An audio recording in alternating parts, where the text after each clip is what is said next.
as a whisper, barely audible in the depths of my mind. A voice, sinister and seductive, that seemed to know my deepest fears and desires. At first, I tried to ignore it, to push it away, and pretend it wasn't there.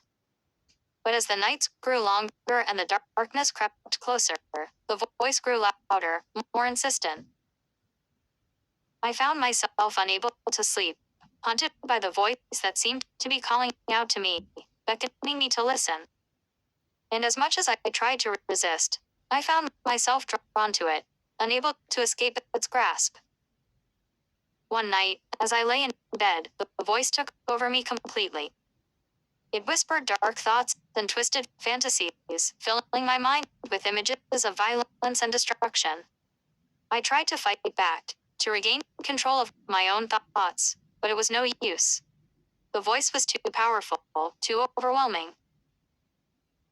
And as the night wore on, I felt myself slipping further and further away, losing myself to the darkness that had taken hold of me. I could feel the evil within me growing stronger, consuming me from the inside out.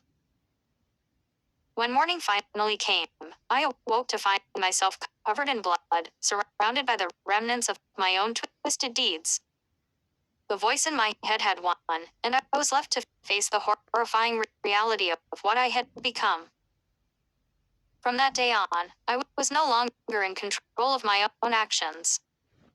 The voice in my head had taken over completely, leading me down a path of darkness and despair.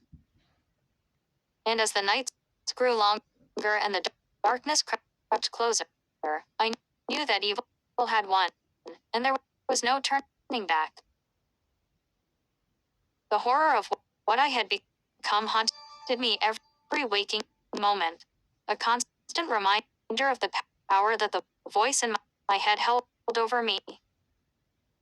And as I lay in bed at night, unable to escape its grasp, I knew that I was forever doomed to be a slave to the darkness within me.